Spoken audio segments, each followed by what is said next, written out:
Rocky.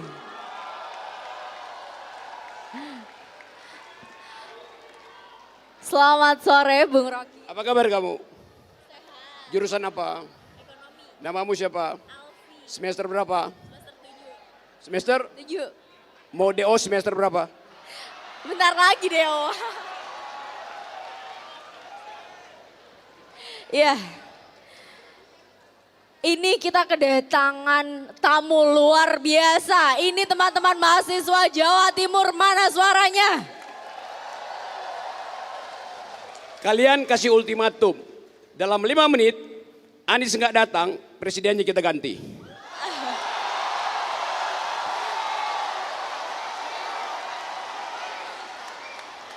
Semuanya sangat semangat ketika Bung Rocky datang. Semuanya sangat menerima kedatangan Bung Rocky. Boleh dong disapa teman-teman mahasiswa kita. Oke, nanti saya ambil alih kamu, terus kamu. Gak apa-apa Bung Rocky, ini teman-teman langsung semangat semuanya. Benar kan teman-teman? Mana semangatnya? Semuanya sampai berdiri-diri karena antusiasmenya tinggi. Oke, ada pertanyaan. Ajuin 2 pertanyaan. Silakan. Tes, suara saya masuk ya? Ya. Oke baik, Bung Rocky saya mau tanya ini Bung Rocky. Jadi saya mau melihat Indonesia. Keras, oke yang keras. Tes, oke masuk ya teman-teman semuanya ya. Jadi saya ingin meminta pendapat Bung Rocky, meminta penjelasan lah. Sebenarnya apa yang terjadi terhadap budaya kita. Kenapa? Karena gini, saya melihat bahwa kita semua tahu bahwa MK telah memutuskan bahwa ada masalah terkait putusan 90 terkait syarat cawapres. Tapi survei dari indikator di awal bulan November masih mengatakan bahwa masyarakat melihat itu bukanlah suatu masalah hukum. Tidak mencederai demokrasi. Sebenarnya apa yang terjadi pada masyarakat kita? Kenapa sudah dikatakan ini cacat secara etika, tapi masyarakat kita masih mendukung? Apa yang terjadi pada masyarakat kita? Apakah rasa demokrasi itu sudah begitu mundur sehingga kemudian mereka masih menganggap bahwa salah satu paslon ini tidak mencederai paslon yang lain. Terima kasih. Apa tuh indikator, apa tuh indikator? Surveinya ini dari apa? Burhan Muhtadi. Lembaga surveinya Burhan Muhtadi. Ini indikator. Merilis survei di awal Oktober bahwa mengatakan bahwa Oh itu, salah. Indikator artinya ini dasar untuk bermain kotor.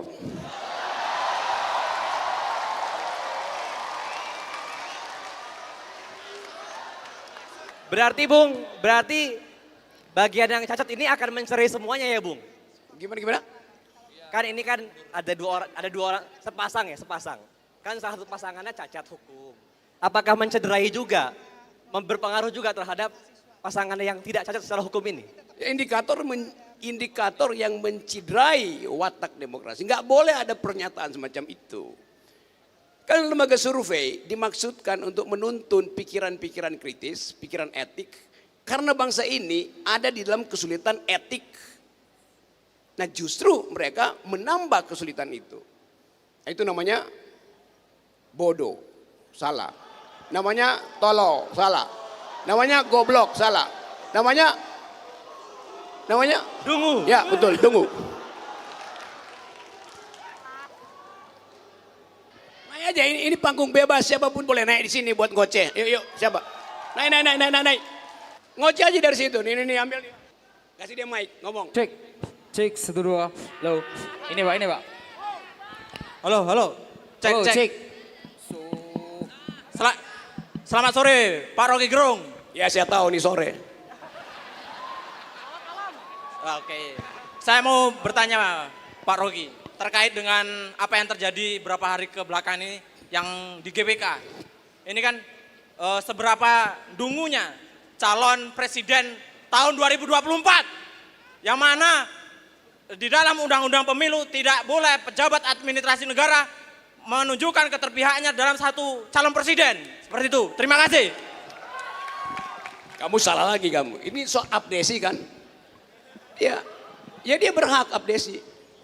Abdesi itu artinya aparat pengabdi istana.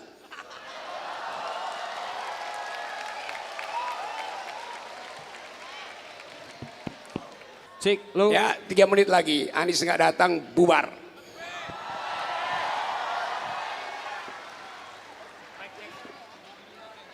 Oke, selamat sore buat... Ya, suruh dia telepon ke sini, bahwa dia lagi macet. Ayo, siapa lagi mau ngoceh? Cek, low, cek, low. Assalamualaikum warahmatullahi wabarakatuh. Mana? Di mana? Ini Pak. Cek, low. Ini. Bung. Oke. Oke. Assalamualaikum warahmatullahi wabarakatuh. Di Iya, atas, iya. Pak. Ya suka-suka deh dimanapun suaramu terdengar ya. Main. Ini Pak. Ini, Pak. Ya Allah. Ini. Yang pakai topi. Ini yang pakai topi. Udah saya nggak tahu di mana ya suaranya. Gantian. Cek. Gantian, Pak. Yang di atas dulu, Pak. Sebelah kiri, Pak. Sebelah kiri Pak, sebelah kiri. Ya. Ini. Oke. Ini Pak. Ini yang pakai peci, Assalamualaikum warahmatullahi wabarakatuh. Terima kasih Iya, yang maju. sebelumnya kepada Selamat sore, Bapak Rocky Pak Gerung. yang Iya, telah hadir di Jawa Timur kali ini. Saya di sini sebagai mahasiswa Jawa Timur ingin bertanya. Karena tadi Bapak Rocky Gerung mengatakan bahwasanya abdi negara, abdi istana, abdi negara seperti itu. Lalu bagaimana kita ini untuk itu kan calon presiden gitu kan. Kenapa kok bisa dikatakan sebagai abdi negara seperti itu? Sedangkan kita sebagai semuanya ini kan bisa mencalonkan sebagai calon presiden seperti itu. Terima kasih. Oke, seperti itu. Yang lain.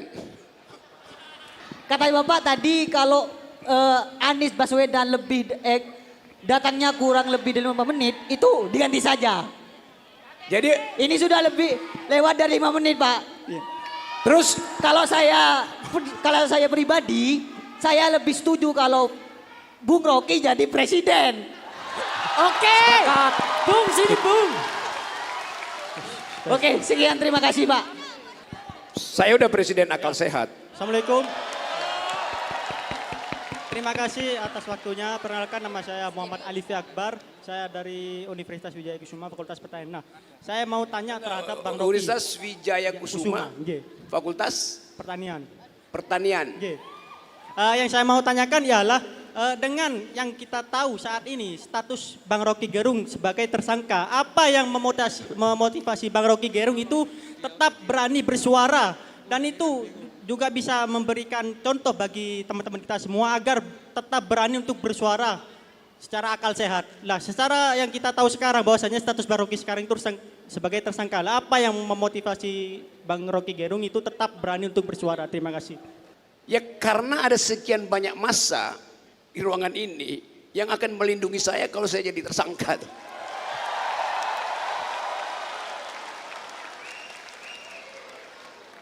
Ganti-ganti, saya bosan laki mulu yang ngomong kasih perempuan. Sebentar Bung, apakah Anda percaya dengan Pancasila sebagai grundorm? Sebagai apa? Apakah Anda percaya Pancasila sebagai grundorm? Sebagai true. Sebagai grundorm, norma dasar. Apakah Anda percaya kalau Pancasila sebagai norma dasar, grundormnya Han Kelsen? Oh, kamu anak hukum pasti ya? Ya. Iya, mohon maaf Baik, teman-teman. sebelum saya, pertanyaan saya kan itu. Cukup Sebelumnya kan- ya, cukup. Oh ya, Bung. Oke, coba nanti saya lagi tanya. ya. Di mana Anda baca bahwa Pancasila itu grundnorm? Di mana Anda baca? Oleh karena itu saya di dalam hukum sendiri, hukum di Indonesia, Pancasila itu kan didebatkan antara grundorm atau tidak. Dan saya pernah melihat Anda dalam salah satu seminar mengatakan Pancasila sebagai grundorm. Bentar. Kamu semester berapa di Fakultas Hukum? Semester 1, maba. Oke. Oke, terima kasih teman-teman dan juga Bung Rocky karena sebentar lagi kita akan memasuki acara inti dan juga capres-cawapres akan segera memasuki tempat. Oke. Kami mohon untuk Bung Rocky bisa menempati tempat duduk yang ada di depan bawah karena kita nanti akan menampilkan sesuatu yang bisa kita lihat bersama-sama di layar yang ada di depan. Tani mahasiswa rakyat miskin kota. Kami ucapkan selamat datang kepada calon presiden Bapak Anies Rashid Baswedan dan calon wakil presiden Bapak Muhaimin Iskandar. Selamat datang di DBL Arena Surabaya. Hari-hari esok adalah milik kita, terciptanya masyarakat sejahtera, terbentuknya tatanan masyarakat Indonesia baru tanpa Orde. Marilah kawan, mari kita kabarkan, di tangan kita tergenggam arah bangsa. Marilah kawan, mari kita nyanyikan sebuah lagu tentang pembebasan di bawah kuasa tirani. Kususuri garis jalan ini, berjuta kali turun aksi, bagiku satu langkah pasti.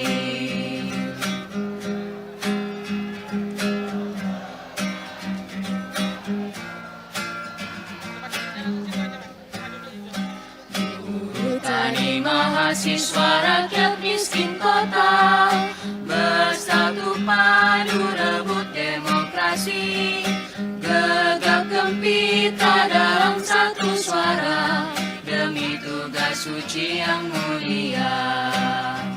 Hari-hari esok adalah milik kita, terciptanya masyarakat sejahtera, terbentuknya tatanan masyarakat Indonesia baru tanpa Orde. Marilah kawan, mari kita kabarkan, di tangan kita tergenggam arah bangsa. Marilah kawan, mari kita nyanyikan sebuah lagu tentang pembebasan di bawah kuasa tirani. Kususuri garis jalan ini, berjuta kali turun aksi, bagiku satu langkah pasti.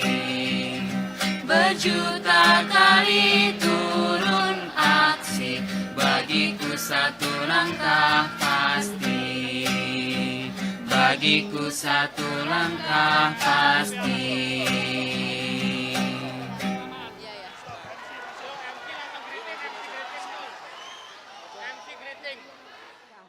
Selamat siang penonton, pendengar dan juga warganet.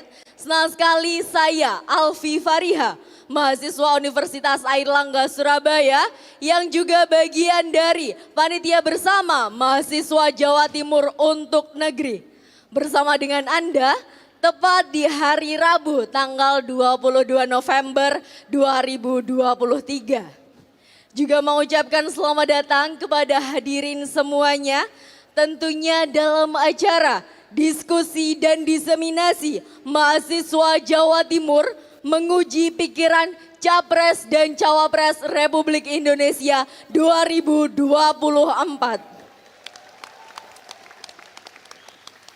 Terima kasih telah menyempatkan waktunya untuk hadir bersama-sama mengikuti acara pada sore hari ini. Sebelumnya saya ucapkan selamat datang kepada Bapak Anies Rashid Baswedan, calon Presiden Republik Indonesia 2024. Selamat sore Bapak. Bapak Muhaimin Iskandar, calon Wakil Presiden Republik Indonesia 2024. Prof. Angel dan Bung Rocky selaku panelis diskusi kita hari ini dan Ibu Baby Juwono selaku moderator yang akan memandu diskusi kita hari ini. Tibalah saatnya kita berbicara ide dan gagasan, momen di mana kita dapat menyalurkan aspirasi dan menguji calon presiden dan wakil presiden Republik Indonesia. Tanpa berlama-lama, kita sambut moderator yang akan memandu kita berdialektika, Ibu Baby Juwono. Beri tepuk tangan yang semangat. Wih. Salam merdeka. Salam sejahtera. Salam kebaikan. Salam perubahan. Setuju? Salam akal sehat. Setuju? Baik, nama saya Baby Yuwono. Saya memang spesialis moderator Pilpres. Dan langganan narsumnya adalah kakak kita Bang Rocky Gerung. Saya nggak tahu nanti 2009 saya masih bisa jadi moderator Pilpres atau tidak. Oke, Mas Anies dan Caimin, saya tidak akan berlama-lama karena kita sangat tahu untuk apa kita di sini. Kita di sini mau ngapain dan kita di sini mau diapain. Mau diapain. Oke? Dan Mas Anies, I guarantee para mahasiswa yang ada di sini adalah bukan lagi Gen Z, tapi Gen K, Gen keren. Jadi nanti pesan saya, pertanyaan-pertanyaan Anda, tohokan-tohokan Anda harus juga keren. Sebelum saya panggil narsum dan panelis, saya mau tanya dulu ke audiens. Yang masih ragu jangan jawab, oke? Yang tidak setuju jangan jawab. Pertanyaan saya sebelum saya undang ya. Apakah capres dan cawapres kita sore ini keren?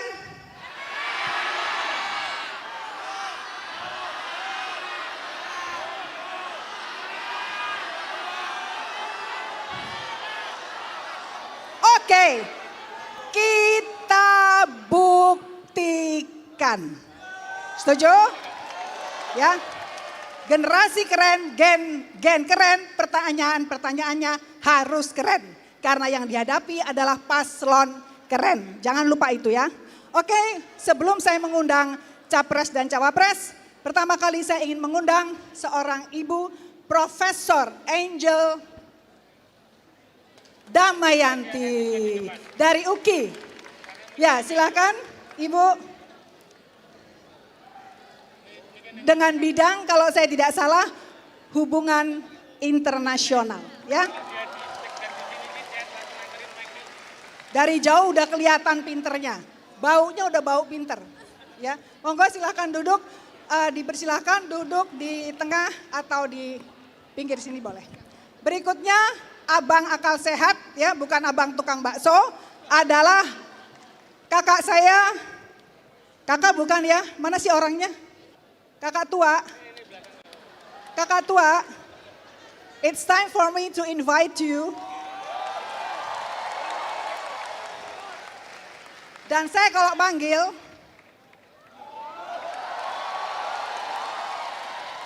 dan saya manggilnya adalah Mas. Silakan duduk. Silakan duduk. Berikutnya saya panggil Gus Imin yang ketika mendapat Dr. Honoris Causa, saya duduk persis di depan Nyonya, di depan istri Anda.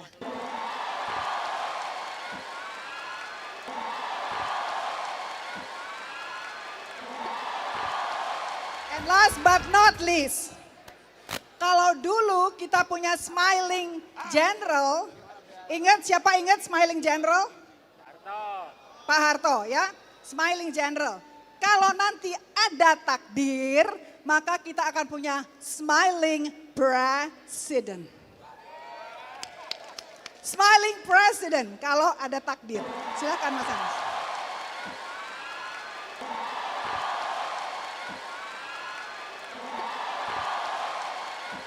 Saya dipesan oleh panitia bahwa acara ini adalah acara mahasiswa. Jadi sekali lagi saya katakan tadi kenapa saya katakan gen keren. Karena kalau tidak keren maka mereka tidak akan datang ke sini. Gen keren hanyalah gen yang mau jauh-jauh datang ke sini karena ikut berpikir, ikut peduli, dan ikut bercakap-cakap tentang bangsa, tentang nasib dan negerinya, tentang nasib bangsanya. Kalau Anda tidak keren, Anda tidak peduli. Betul? Betul Caimin? Ya, Anda keren karena Anda peduli dan hadir di sini. Baik, sebelum sabar ya, mulai dikumpulin pertanyaan-pertanyaannya, tapi saya ingin sekali mendengar dulu, kita akan dengarkan dulu uraian. Mas Anies sudah capek ya ngomong terus dari tadi pagi ya. Saya nggak bisa bayangin nyanyi Indonesia Raya berapa kali, ngomong berapa kali ya kan. Capek atau tidak itu soal perasaan. Wah, tak pernah, ini kalau judul tak pernah lelah mencintaimu nih kayaknya. Monggo Mas Anies 15 menit untuk Anda. You just give anything. Terima kasih semuanya. Assalamualaikum warahmatullahi wabarakatuh. Selamat sore, salam sejahtera untuk semuanya. Terima kasih para panelis di sini, teman-teman mahasiswa semua yang memilih hadir, memilih bersama-sama memikirkan untuk Indonesia ke depan, karena masa depan adalah milik dari teman-teman semua di sini. Anda punya lebih banyak besok daripada kemarin, karena itu pemilik besok itu harus ikut menentukan dan memikirkan sama-sama. Kami hadir di sini untuk berdiskusi, berpikir bersama dengan teman-teman semua. Dan kami datang sebagai rasa hormat karena teman-teman memilih untuk tidak menjadi penonton yang tak peduli, tapi menjadi bagian yang berpartisipasi untuk memikirkan pergerakan kita ke depan. Terima kasih. Yang kedua, izinkan saya sampaikan terima kasih pada teman-teman KIB yang telah menyelenggarakan acara ini di berbagai tempat. Teman-teman sekalian, kami berdua saat ini mendapatkan amanat untuk mengikuti proses pemilihan presiden. Amanat ini adalah amanat yang besar, tapi insya Allah tidak berat. Seperti tadi capek atau tidak, berat ringan itu soal perasaan. Apabila ini kita jalani dengan sebuah ikhtiar serius, maka yang terasa besar itu tidak jadi berat. Nah, kami ingin sampaikan dalam kesempatan ini bahwa misi utama yang kita emban adalah kami ingin mengembalikan gagasan utama mengapa Republik ini didirikan. Republik ini didirikan dengan ide. Para pendiri Republik ini adalah kaum intelektual yang memiliki pengalaman perjuangan, mengalami beratnya kolonialisme, punya kedalaman intelektual, punya wawasan yang luas, yang mampu menerjemahkan pengalamannya, observasinya, cita-citanya menjadi sebuah gagasan untuk Republik baru yang bernama Indonesia. Diwujudkan dalam pembukaan Undang-Undang Dasar 45, yang kalau kita lihat narasinya, kita boleh bangga. Indonesia memiliki narasi cita-cita kemerdekaan, tujuan kemerdekaan, janji kemerdekaan yang bila dibandingkan dengan negara-negara lain, maka Indonesia bisa dibilang paling memiliki konstitusi gagasan yang luar biasa. Nah, apa gagasan utamanya? Dalam hemat kami, mengapa kita mau merdeka, mengapa kita berjuang untuk merdeka? Karena kita ingin merasakan keadilan, kita ingin merasakan kemakmuran untuk semuanya. Itulah yang kemudian menjadi visi kita, misi kita. Indonesia adil makmur untuk semua.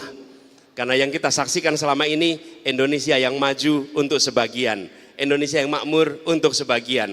Ketimpangan ada di mana-mana. Karena itu kita ingin mengembalikan tujuan utamanya yang selalu kita bacakan di dalam upacara-upacara. Apa itu? Sila kelima, keadilan sosial bagi seluruh rakyat Indonesia. Inilah gagasan utama kami. Karena itu kami ingin agar semua langkah-langkah, semua kebijakan ke depan bisa menjawab pertanyaan paling sederhana. Apakah sebuah kebijakan menghadirkan rasa keadilan atau tidak? Di situ political economy akan muncul.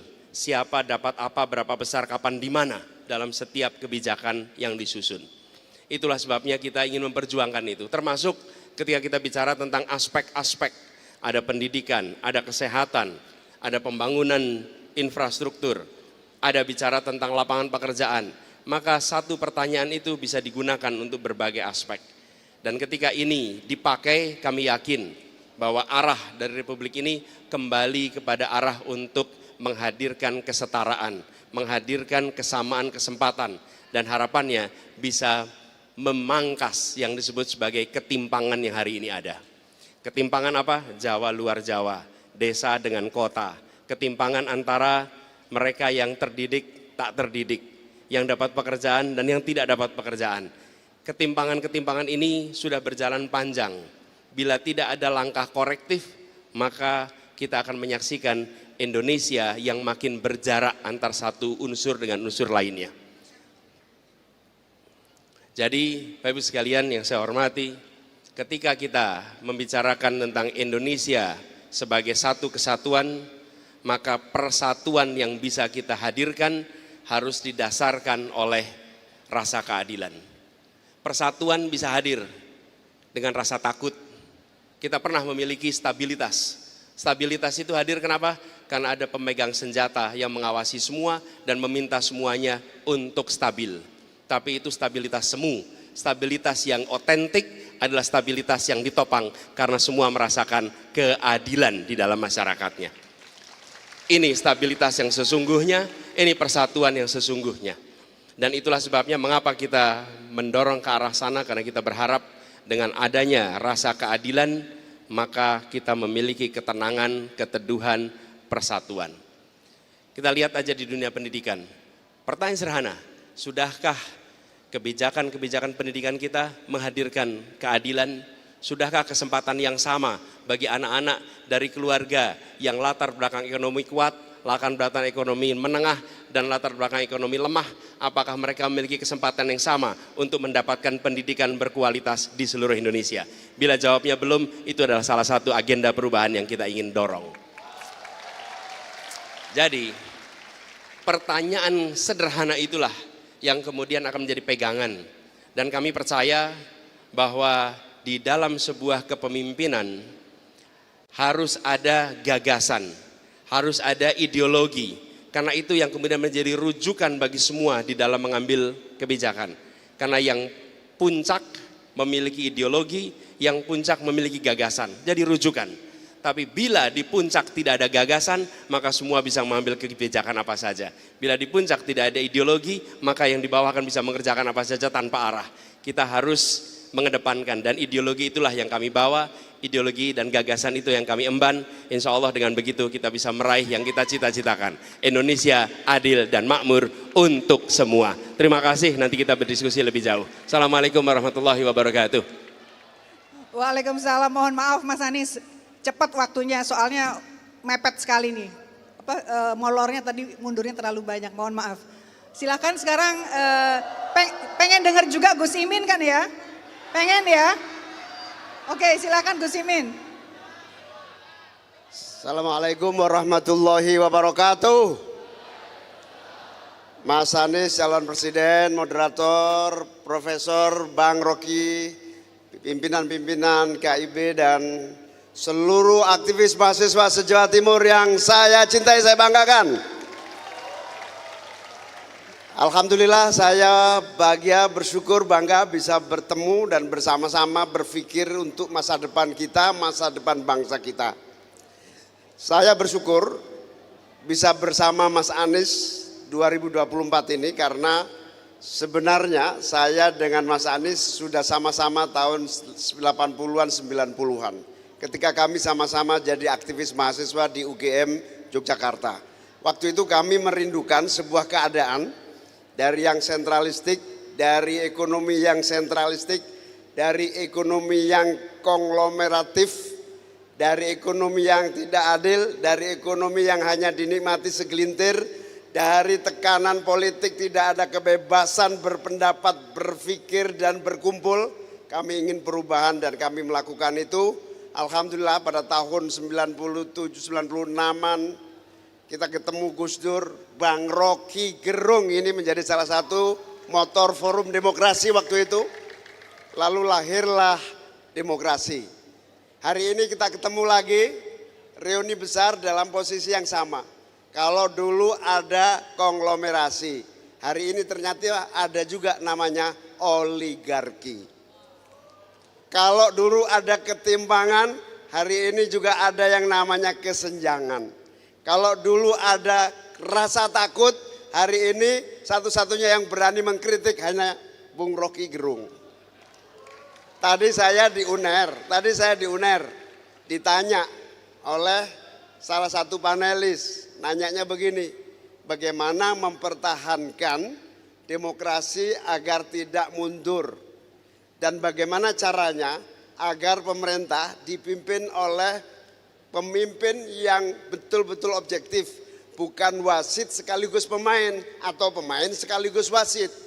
Jawabannya sederhana, mari kita kembalikan demokrasi kepada kebebasan penuh rakyat masyarakat seluruhnya untuk bicara bebas tanpa rasa takut dan tanpa ada tekanan kapanpun dimanapun. Kalau dulu kita merubah sistem yang bersifat sentralistik, otoritarianistik, maka kita hari ini juga harus merubah apa yang disebut seluruh perangkat undang-undang yang menghambat dan memberi rasa takut. Yang pertama, termasuk kita harus merubah dan menjadikan pemerintah pimpinan baru yang lebih demokratis, terbuka dan tidak anti kritik, bahkan terbuka menerima saran dan kritik dari manapun berada. Yang dibutuhkan hari ini bukan saja pemerintahan yang terbuka, tetapi kampus-kampus sudah terlampau lama diam tak bersuara.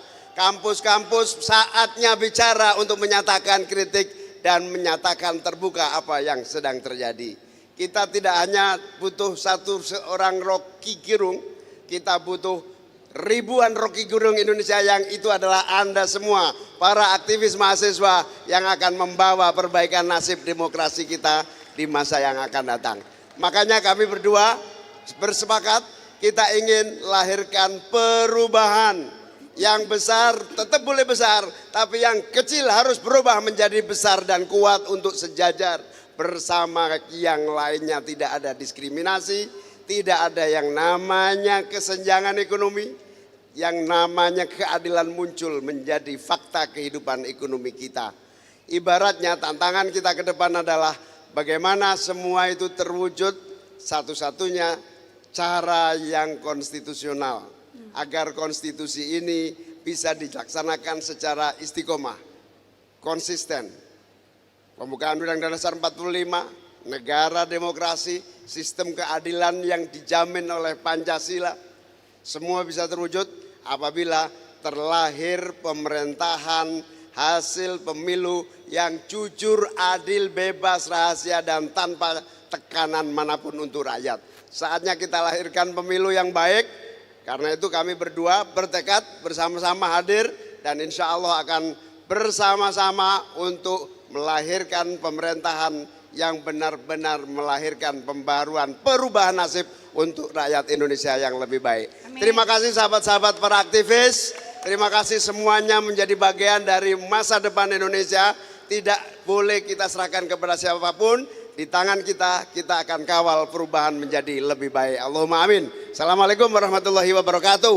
Waalaikumsalam. Terima kasih banyak. Sekali lagi saya mohon maaf kepada para narasumber dan juga panelis karena waktunya ini sepertinya disunat ya, dipotong-potong ya, tidak seperti rencana. Oke adik-adik, are you ready?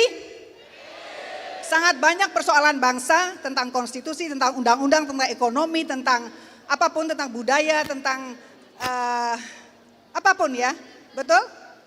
Betul ya? Oke, karena ini adalah rumah kita, jadi sore ini adalah rumah kita bersama mereka. Ya, anggap aja rumah sendiri. Ya, anggap aja Mas Anies itu adalah bapak kita. Oke? Jadi jangan takut untuk bertanya apapun, mengkritik apapun. Peras sehabis-habisnya sesuai dengan kemampuan Anda, wawasan Anda. Setuju? Oke, saya di sini cuma komporin aja. Saya tukang kompor. Oke, sekarang dari sisi kiri. Dari sisi sisi kanan dulu. Siapa yang punya pertanyaan yang keren? Tadi kita sudah sepakat kita di sini adalah kita adalah gen keren. Karena kalau tidak keren, maka Anda tidak akan datang ke sini untuk ikut berpikir dan berbicara tentang negeri dan bangsa Anda. Silakan. Kok berdua? Oh berdua. Beda, nanti ya, tunggu ya. Ya silahkan, ditujukan kepada siapa? Dua paslon, satu aja, nanti waktunya habis. Paslon kedua. Paslon kedua. Cawapres. Cawapres. Ini, mohon maaf saya bikin rule. Satu pertanyaan langsung dijawab. Satu. Ya. Jadi satu pertanyaan, satu jawaban.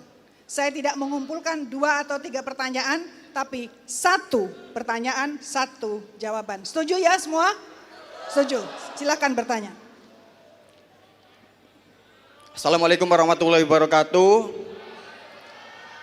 Saya Syahril dari UIN Sunan Ampel, Surabaya. Izin bertanya mengenai penegasan dari paslon ini untuk penindakan korupsi, khususnya mengenai RUU perampasan aset yang saat ini masih terkatung-katung, tidak dibahas-bahas. Pertanyaannya kepada Bapak Imin yang terhormat sebagai Wakil Ketua DPR RI, kenapa tidak membahas-bahas RUU ini? Walaupun sekarang sudah di tahap prioritas, tapi itu tidak disentuh-sentuh. Itu sejak tahun 2008. Periode-periode sebelumnya tidak dibahas.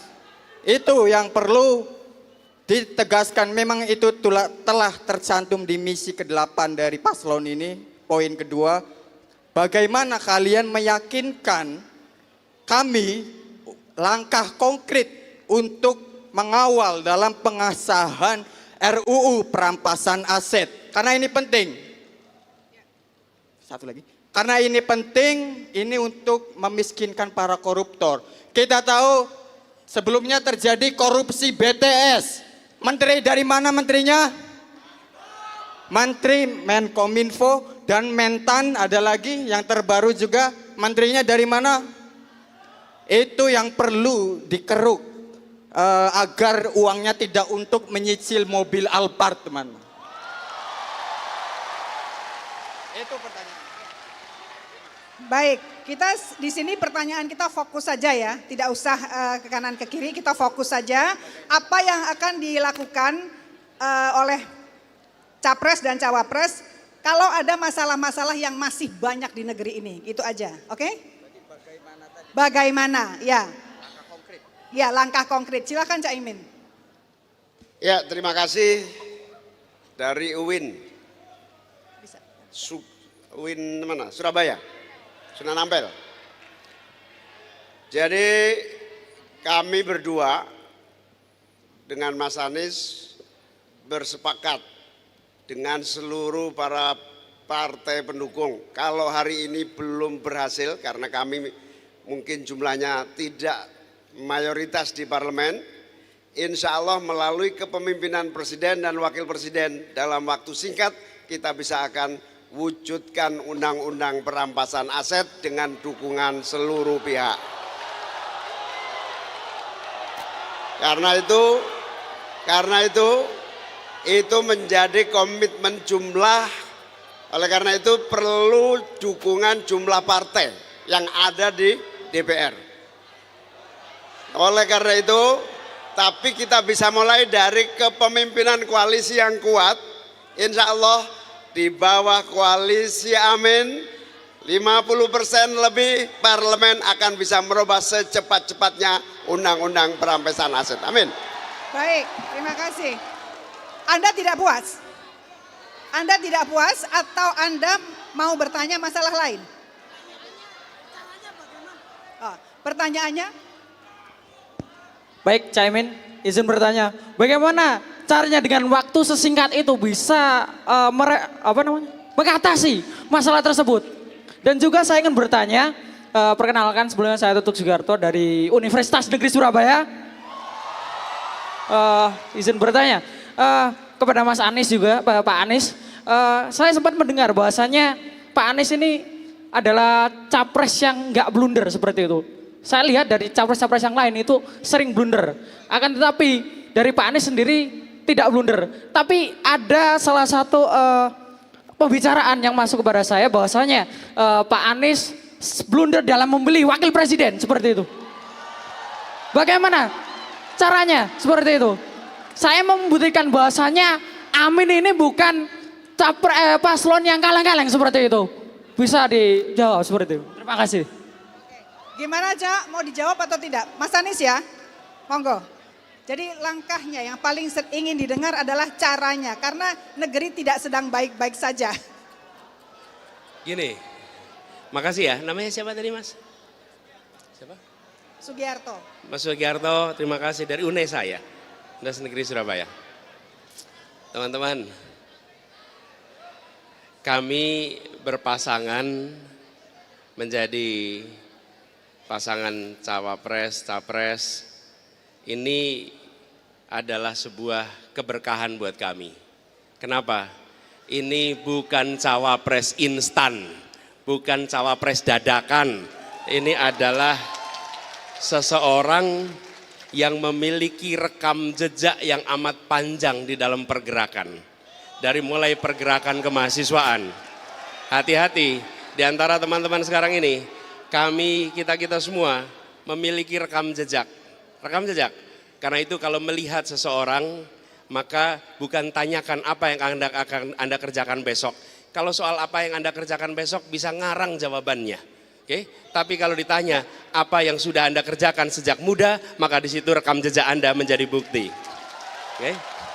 Jadi Anda meminta dia untuk Bukan, artinya ketika seseorang itu ditanya tentang apa yang mau dikerjakan besok, lihatlah yang dikerjakan kemarin. Nah itu. Oke, karena rekam jejak adalah prediktor terbaik untuk masa depan. Jadi saya merasa bersyukur karena bermitra, berpasangan dengan seseorang yang memiliki pengalaman yang amat panjang di dalam dunia perpolitikan, seseorang yang punya pengalaman panjang di dunia pergerakan, bukan orang yang mendadak di dalam posisi ini. Baik. Itu sesuatu yang kita syukuri. Dan kalau tidak percaya silahkan di googling ya, silahkan di browsing. Boleh dilihat. Bisa Dan dilihat. itulah pelajaran saya rasa.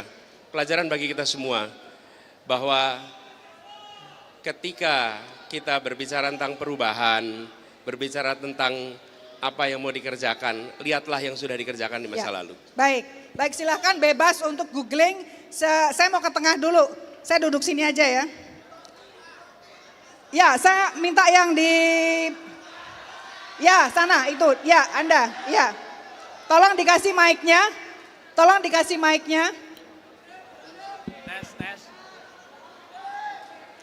Nanti cewek, iya. Oh atas, ya atas, baik. Bu sini Oke, Bu.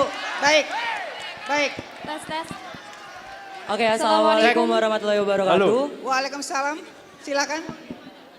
Iya, selamat siang semuanya. Perkenalkan saya Yoga Jafal Zulfikar dari Hubungan Internasional Visip UIN Sunan Ampel Surabaya.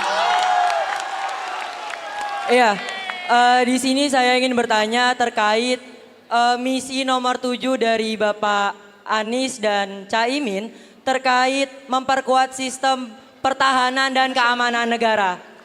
Di sini saya ingin bertanya, bagaimana strategi Pak Anies dalam menghadapi permasalahan fenomena kebijakan internasional saat ini terkait refugees dari Myanmar, yaitu terutamanya suku Rohingya yang menempati di beberapa tempat dan juga yang akan masuk beberapa wilayah ini. Bagaimana strategi Bapak dalam menghadapi hal-hal tersebut? Karena ketika kita melihat fenomena ini, mereka ini masuk tanpa izin seperti itu Pak.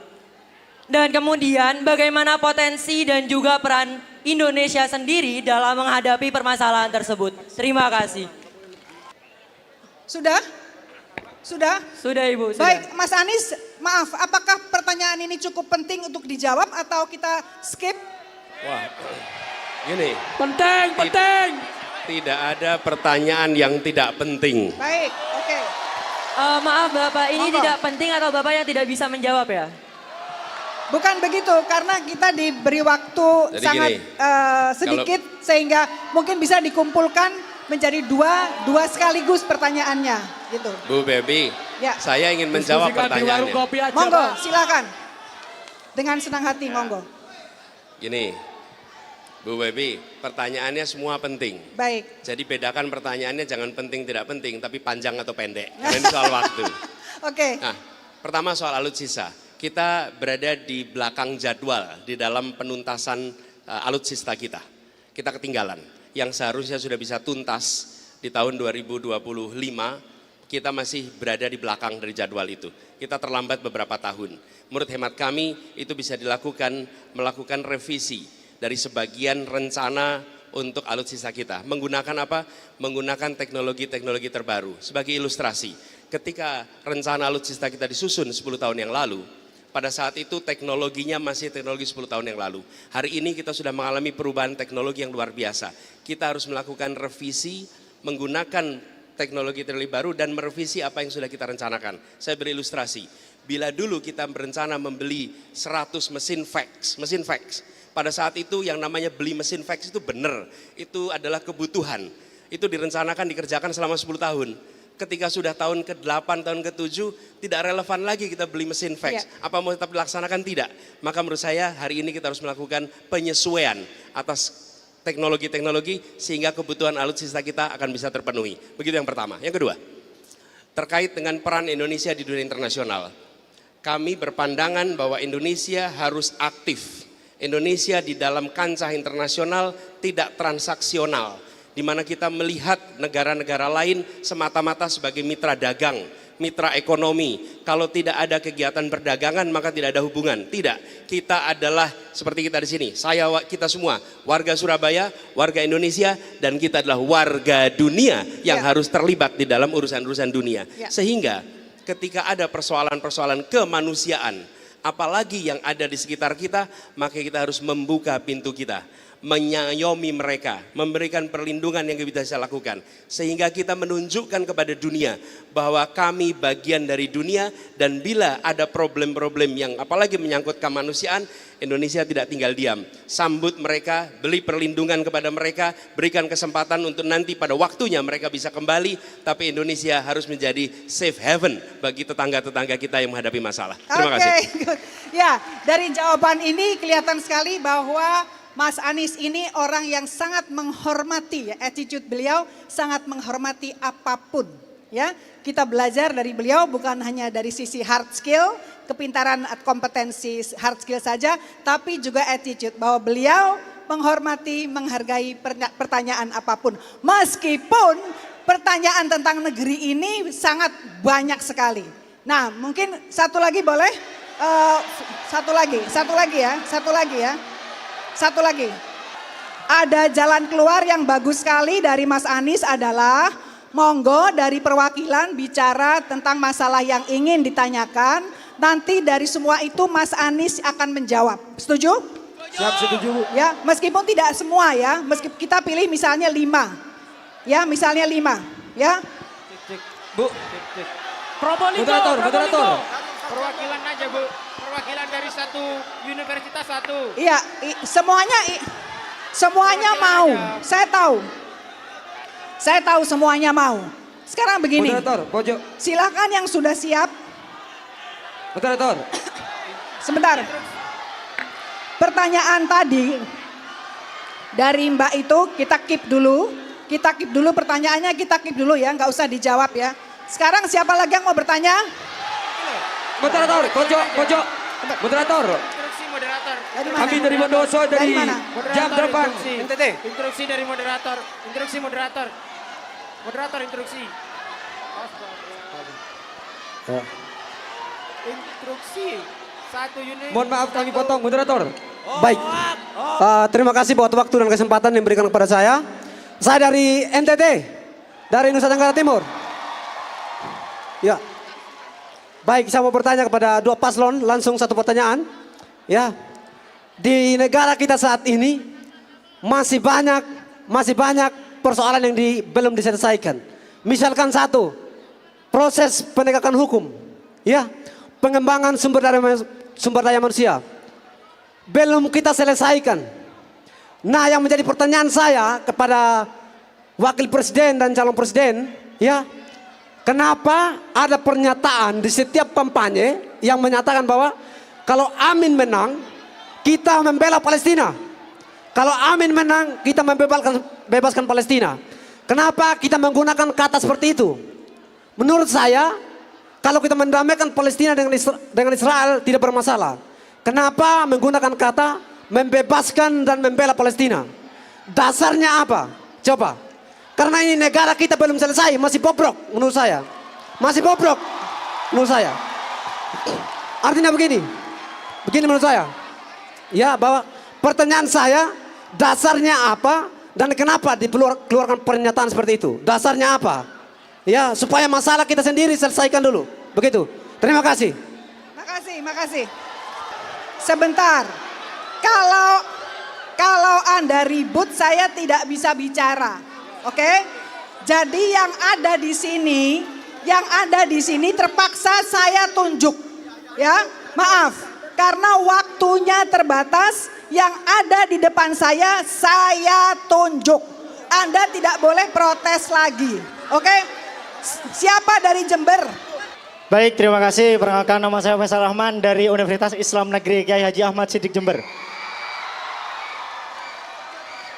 Singkat saja, dari tadi yang disampaikan oleh Capres dan Cawapres yaitu tentang stabilitas otentik dan kembalikan demokrasi, terutama tentang kebebasan berpendapat. Dalam menghadapi krisis yang ada sekarang ini, kita harus berpikir kritis dan menyampaikan melalui kritik. Akan tetapi, kita terbatasi oleh banyaknya regulasi birokrasi yang sedang kacau dalam negeri ini. Lalu, gagasan seperti apa dan bagaimana upaya yang akan Anda lakukan untuk meningkatkan kualitas demokrasi saat ini dan ke depannya? Sebab kita bersuara bukan malah sejahtera, tapi malah dipidana. Sekian, terima kasih. Oke, terima kasih. Sebentar, turun, silakan turun. Assalamualaikum warahmatullahi wabarakatuh. Saya dari Pamekasan, nama saya Ali Hisam dari Universitas Madura, tepatnya di Pamekasan. Salam pergerakan, salam kebebasan. Begini Pak, saran saya, pertanyaan saya yang pertama kepada Pak Anies. Dengan konsep perubahan yang Anda usungkan di beberapa media, itu tidak ada bedanya dengan cawapres lain-lainnya. Karena intinya sama-sama membawa perubahan. Lah, poinnya apa? Yang ingin sampean detailkan itu apa? Yang pertama, masalah keadilan. Itu kalau mau dibahas secara mau dibahas secara massa, itu masyarakat seakan-akan percaya kepada Pak Mahfud. Mohon maaf, ini toleransi, ini demokrasi. Loh, kalau berbicara tentang militer, isu militer, Bung Rocky Gerung, guru saya sebagai guru intelektual saya, itu yang lebih paham tentang militer adalah Prabowo Subianto.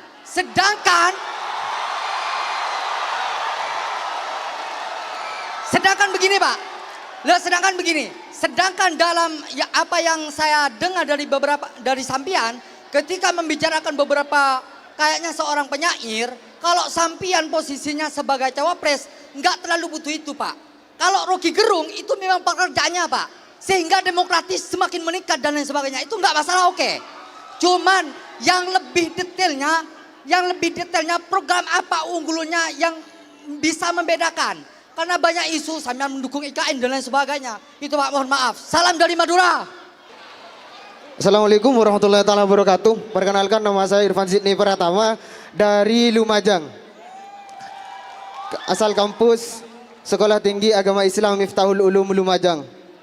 Yang saya tanyakan Pak, kira-kira apa inovasi Bapak masalah pengangguran yang mana disebutkan dalam sebuah badan statistik itu sebesar 7,838 juta. Begitu Pak. Bagaimana cara Bapak menanggulangi tersebut? Mungkin ada terobosan-terobosan baru terkait adanya pengangguran. Mulai dari Madura sampai Lumajang ini banyak Pak, gitu Pak. Terima kasih. Baik, kita dengarkan dulu. Mungkin tadi Bang Rocky udah nggak sabar ya, udah nggak sabar lihat kalian seperti ini. Langsung beliau berdiri. Ya, langsung berdiri. Nah sekarang sebelum saya ke Bang Rocky, ke Mas Anies dulu dengan pertanyaan-pertanyaan yang tadi. Monggo Mas. Baik diserahkan ke Bu Prof dulu. Silakan Bu Prof. Baik, terima kasih. Assalamualaikum warahmatullahi wabarakatuh. Ya, oke. Boleh tenang dulu. Saya tahu, saya senang suasana seperti ini ya, mahasiswa kritis. Ya, tapi tetap sopan. Boleh tepuk tangan dulu buat para mahasiswa semua di sini dan senang sekali, luar biasa pertanyaannya kritis-kritis. Ya. Baik, saya netral di sini ya. Dalam arti saya akademisi dan saya hanya akan mencoba mengkritisi visi misi dari pasangan calon Amin dan mencoba mengapresiasi juga kalau memang ada yang bagus ya. Tapi juga mengkritisi kalau ternyata ada yang kurang bagus. Tadi salah satu pertanyaan dari mahasiswa karena itu bidang saya tuh tentang HI ya. Terkait juga misalnya visi misinya Pak Anies dan Caimin bahwa Indonesia perlu memiliki pertahanan dan keamanan yang kuat. Dan Indonesia perlu memainkan peranan yang lebih strategis atau menjadi pemimpin dalam politik internasional. Karena saya percaya lebih dari 5.000 mahasiswa di sini punya mimpi yang sama dengan saya.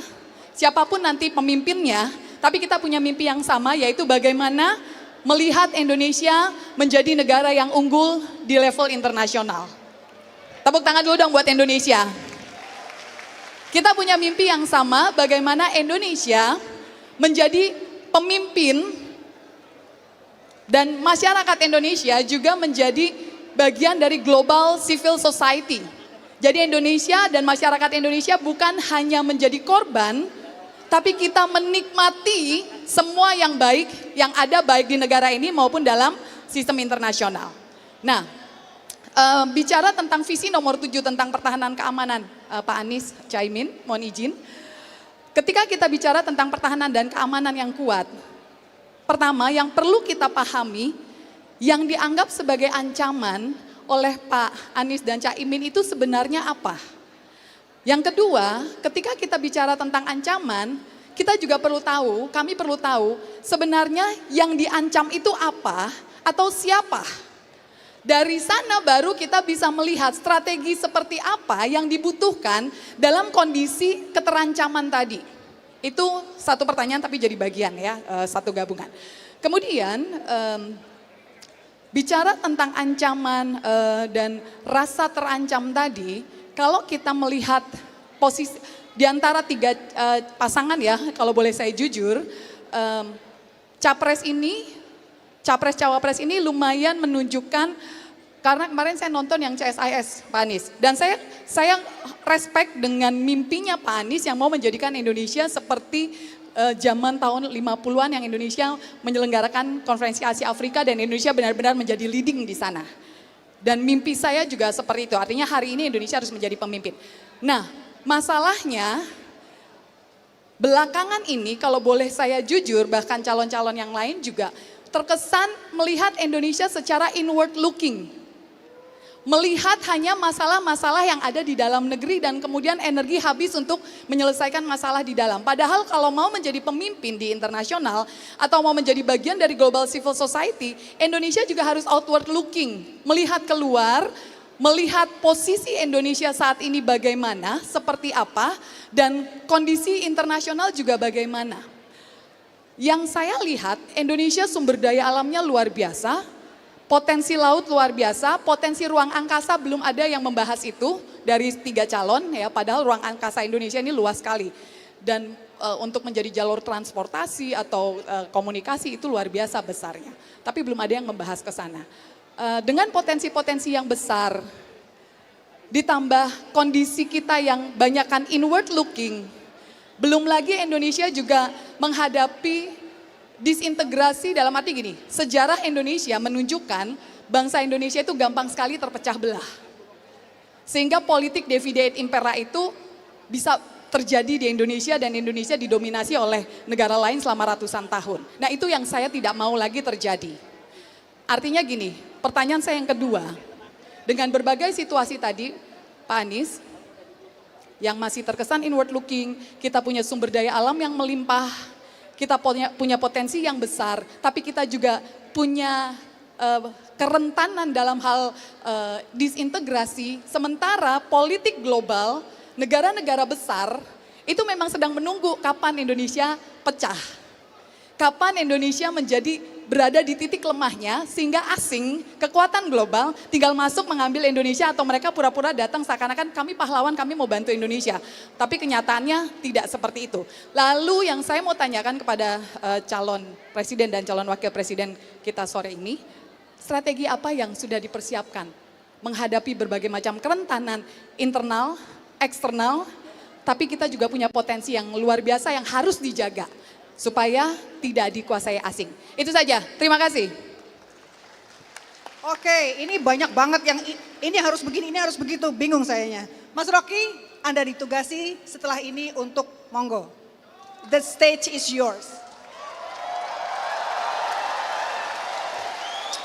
Oke. Diem lu. Oke ya. 9 tahun lalu ada panggung lebih panjang dari panggung ini di Senayan. Warnanya merah. Ada orang di atas karpet merah itu dengan baju putih, dia jalan memberi harapan. Maka oleh majalah Times dieluk-elukkan, dunia mengeluk-elukkan. Tetapi ujian kepemimpinan bukan ketika dia keluar dari panggung.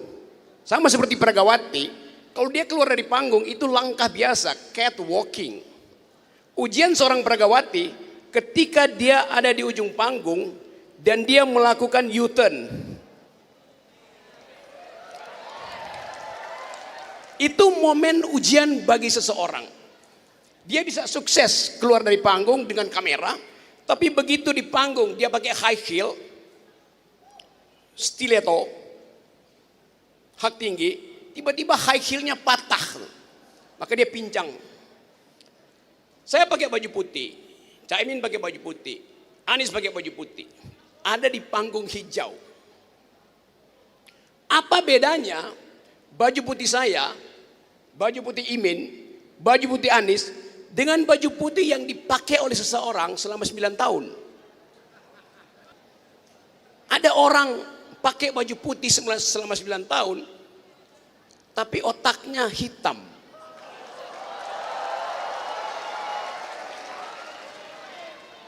Baju putih dicuci tiap hari bersih, tapi hatinya kotor. Sekarang orang yang sama masih pakai baju putih, tapi putihnya putih pucat, putih ketakutan namanya itu. Bukan putih cahaya. Kita mau bikin perubahan supaya kita ubah. Putih itu mesti putih yang bercahaya, bukan putih karena ketakutan. Itu namanya pale. Pucat, putih pucat.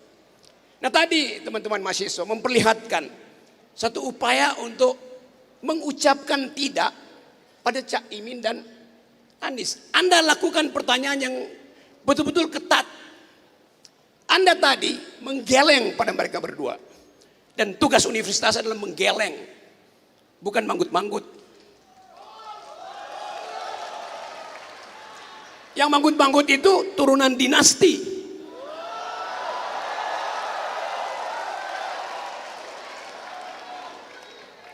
Jadi saya percaya bahwa hari ini bangkit sebuah generasi, yaitu generasi yang menggeleng.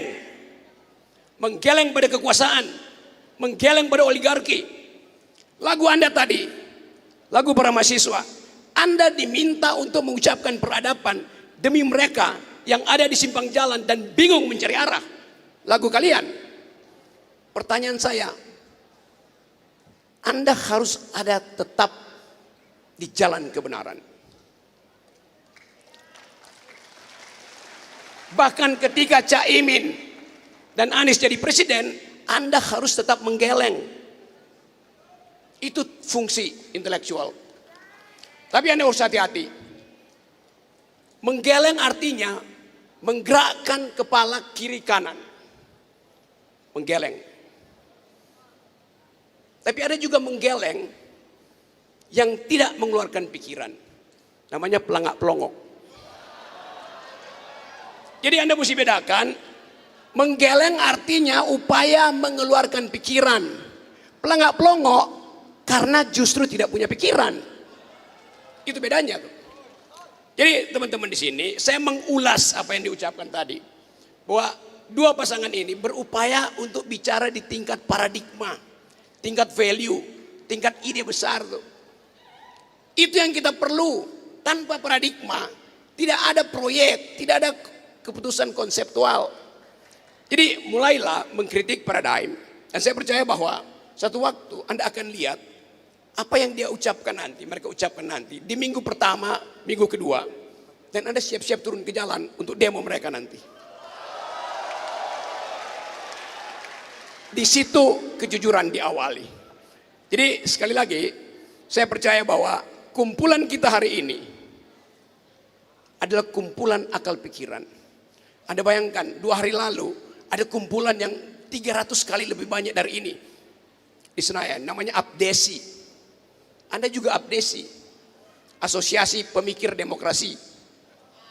Abdesi di sana aparat pengabdi istana, beda.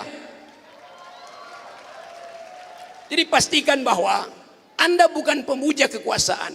Anda ucapkan kritik, dan kritik itu yang akan mendefinisikan Anda sebagai warga negara atau sebagai warga dinasti. Ini pesan saya, karena saya bagian dari teman-teman.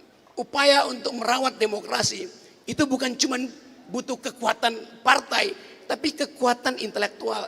Demokrasi itu adalah pikiran yang diucapkan melalui pemilu. Demokrasi adalah kekuasaan otak melalui kekuasaan rakyat. Jadi mereka yang tidak bisa berpikir seharusnya tidak boleh dipilih. Nah, teman-teman di sini kita percepat pembicaraan ini. Saya hanya membuat kesimpulan dan Anda lanjutkan pertanyaan pada 2 bakal pemimpin ini. Semoga hari ini kita pastikan bahwa terbit keputusan untuk memulai perubahan. Dan sekali perubahan itu dimulai, tidak mungkin ada yang mampu mencegahnya.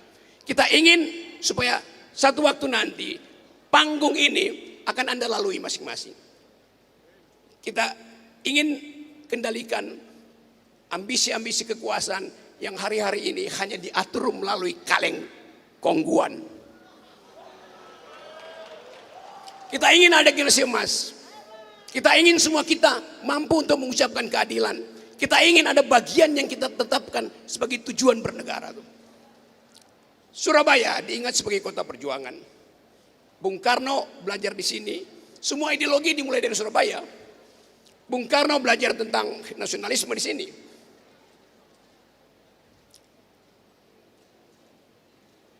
Islam, Kartosuwiryo belajar tentang negara Islam di sini. Hatta berupaya untuk menghasilkan demokrasi dengan basis koperasi. Jadi sebetulnya Surabaya ini surplus pikiran. Nah, kita ingin surplus itu kita pelihara baik-baik. Dari Surabaya juga diucapkan Hari Pahlawan. Bung Karno mengutip pikiran-pikiran dunia karena belajar di Surabaya melalui kursus-kursus dari Haji Omar Said Cokroaminoto. Nah, kita belajar tentang ide. Suatu waktu Bung Karno bilang, beri saya 10 pemuda dan saya guncang dunia. Itu kata Presiden Soekarno. Apa kata Presiden Jokowi?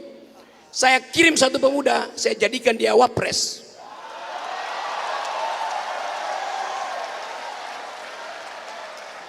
Nah, saya ingin pemuda-pemuda Surabaya menghalangi politik dinasti yang makin menjadi-jadi. Terima kasih.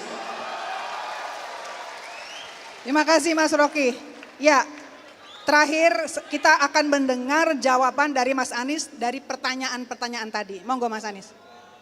Sedikit aja, sebentar aja. Oke, makasih.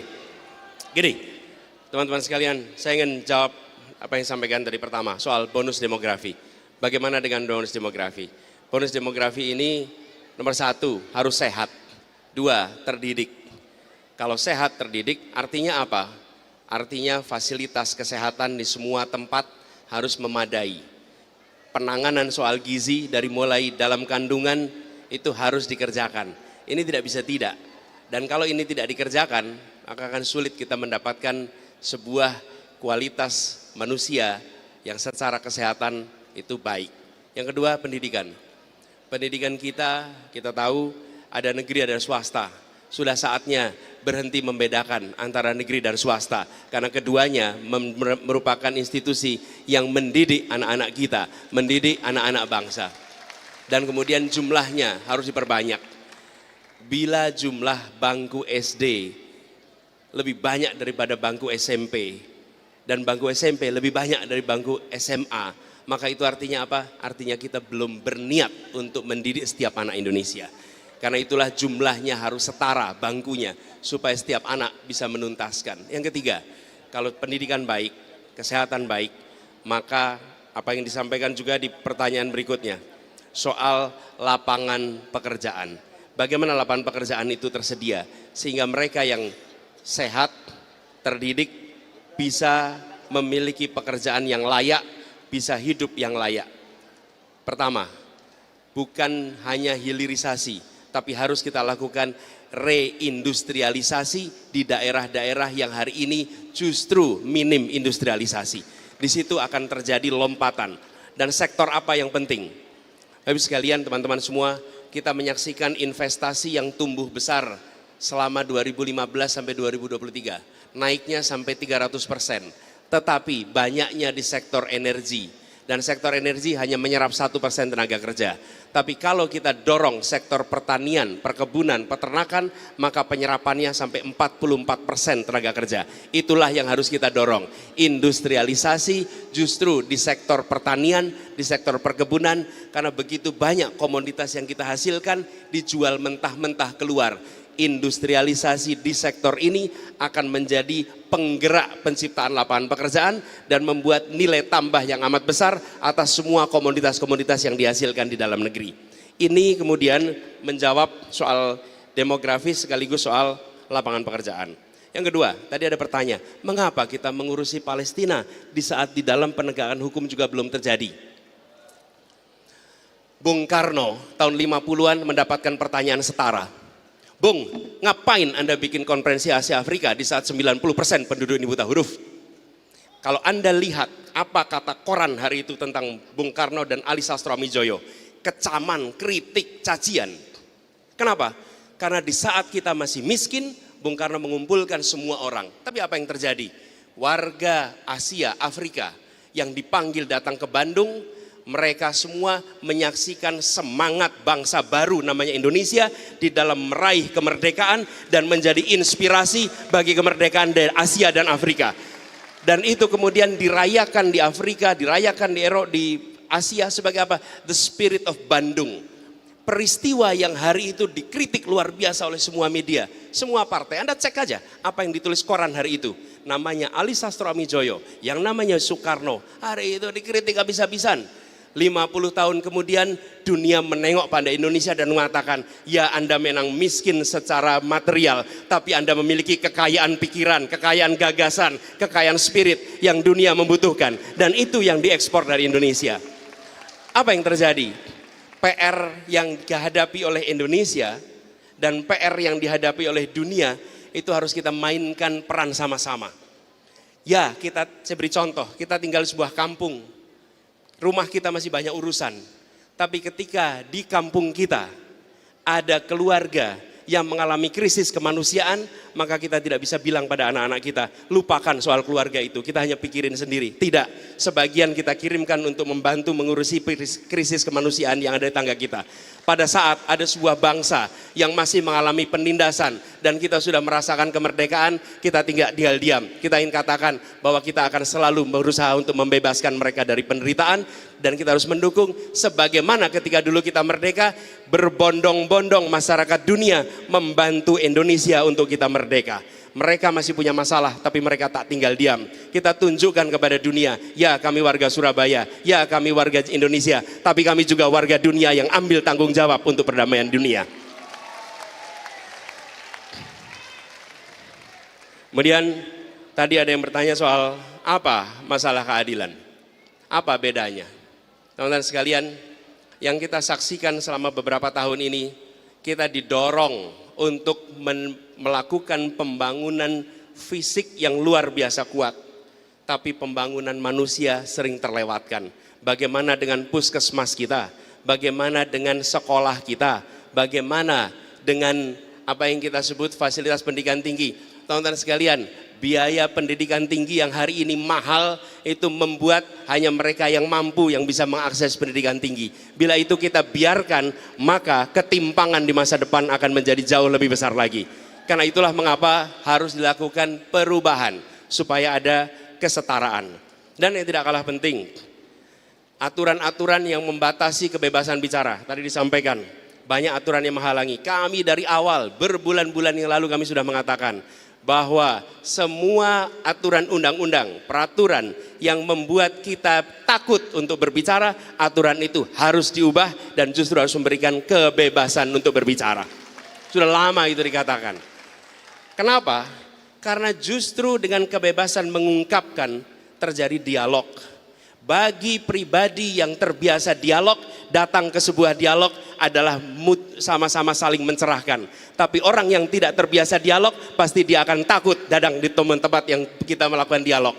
Karena itu kami bersyukur, bagi kami dialog adalah bagian dari usaha saling mencerahkan, saling mencerdaskan. Dan ketika itu disampaikan dalam bentuk kritik, dalam bentuk penolakan, itu bagian dari sebuah dialektika.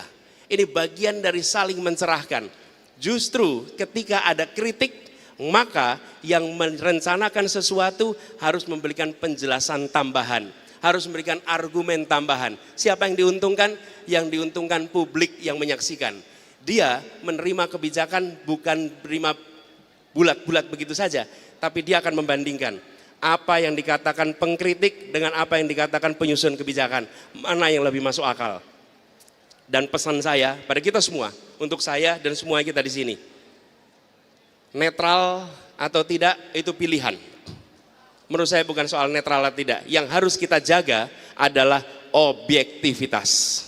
Seringkali kita menganggap netral sama dengan objektif. Bukan. Kita harus tetap menjaga objektivitas. Kita tidak bisa netral menyaksikan ketidakadilan. Kita tidak bisa netral melihat penindasan. Kita tidak bisa netral melihat adanya kedoliman. Kita harus bersikap, tapi dalam bersikap itu menjaga objektivitas. Dan ini yang kemudian harus kita jaga sama-sama. Lalu tadi ada pertanyaan tentang yang disampaikan oleh Prof tadi soal bagaimana menghadapi ancaman Indonesia tentang disintegrasi misalnya. Salah satunya. Saya akan beri contoh. Sebentar, sebelum sampai ancaman itu. Yugoslavia itu pecah menjadi 7. Kroasia, Slovenia, Bosnia, Makedonia, Montenegro, Serbia, Kosovo. Di ujung yang memantik adalah konflik antar etnik. Tapi selama beberapa waktu yang terjadi adalah disparitas ekonomi yang luar biasa. Karena itu kami sampaikan berkali-kali, Indonesia untuk utuh harus ada kesetaraan pembangunan. Harus ada kemakmuran bersama. Bila disparitas itu dibiarkan, maka itu sama seperti mengeringkan rumput. Dan kalau rumput itu kering, maka bila ada yang lewat dan menjatuhkan puntung rokok, terbakarlah rumput itu. Bila ketimpangan ekonomi diteruskan, maka ada pemantik antar etnik, antar suku, maka dia bisa membakar semuanya. Menjaga dan mengkoreksi ketimpangan adalah salah satu kunci untuk menjaga keutuhan dari bangsa ini. Kemudian yang terkait dengan ancaman, saya melihat ada beberapa menurut saya yang perlu menjadi catatan bagi kita. Pertama adalah transnational organized crime. Ini salah satu ancaman yang kita hadapi. Kemudian yang kedua, ancaman cyber security. Inilah ancaman nyata yang sekarang ini ada.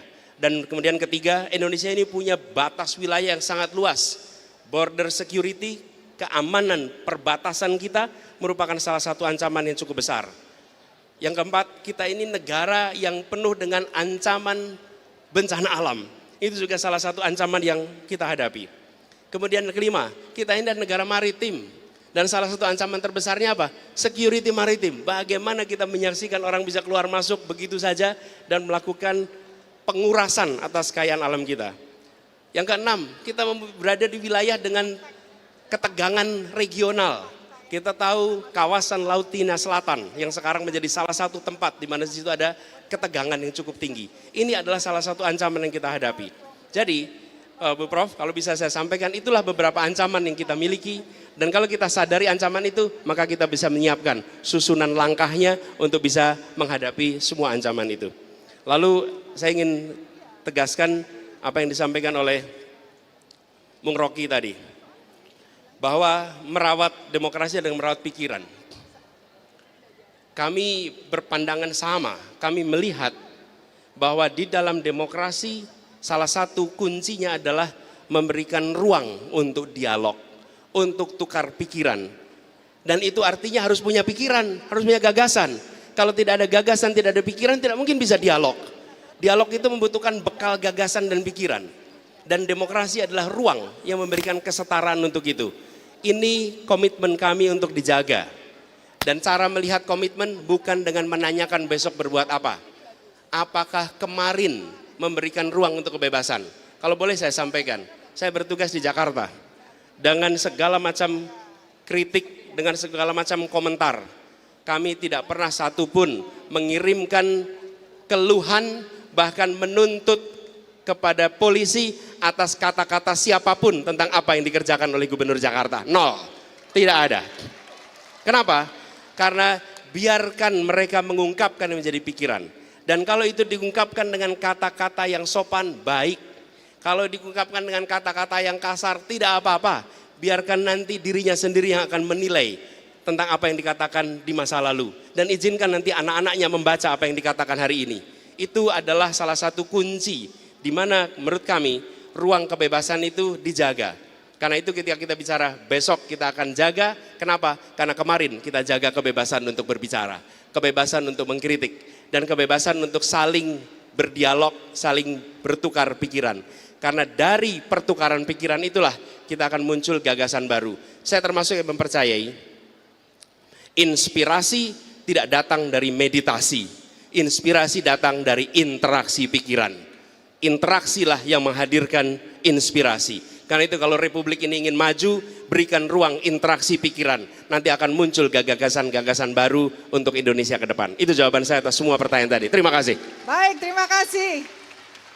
Teman-teman mahasiswa, semakin lama semakin kelihatan jelas bahwa pikiran kita, harapan kita, keinginan kita sama, yaitu Indonesia yang jauh lebih baik. Dan itu hanya bisa dilakukan dengan perubahan. Gitu ya. Hidup mahasiswa, salam perubahan. Dan sebelumnya tolong jangan berdiri dulu, saya ingin mengundang Mas Anies, Gus Imin, Ibu cantik, Bu Profesor, dan Kak. Ya.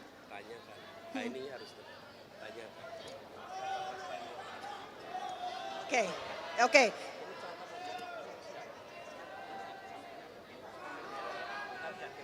Ya, baik. Kami juga akan senang sekali bila capres lain, cawapres lain juga mau berdialog seperti ini dengan kita. Setuju? Kapan-kapan kita undang ya. Baik, monggo kita berdiri adik-adik. Saya ingin mengakhiri dengan ucapan terima kasih dan mohon maaf jika tidak semuanya bisa ikut berbicara. Saya ingin menyanyi satu bait lagu, Anda yang meneruskan dengan Indonesia kami, gitu ya. Oke? Bagimu negeri.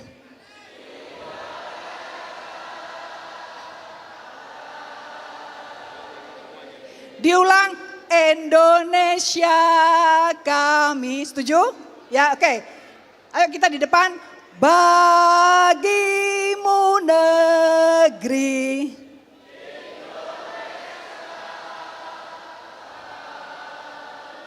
Baik, terima kasih. Selamat sore. Sampai ketemu lagi. Salam sehat, salam perubahan, salam semangat, dan salam generasi keren. Wassalamualaikum warahmatullahi wabarakatuh. Terima kasih Mas Anies, terima kasih Gus Imin, terima kasih Bu Prof.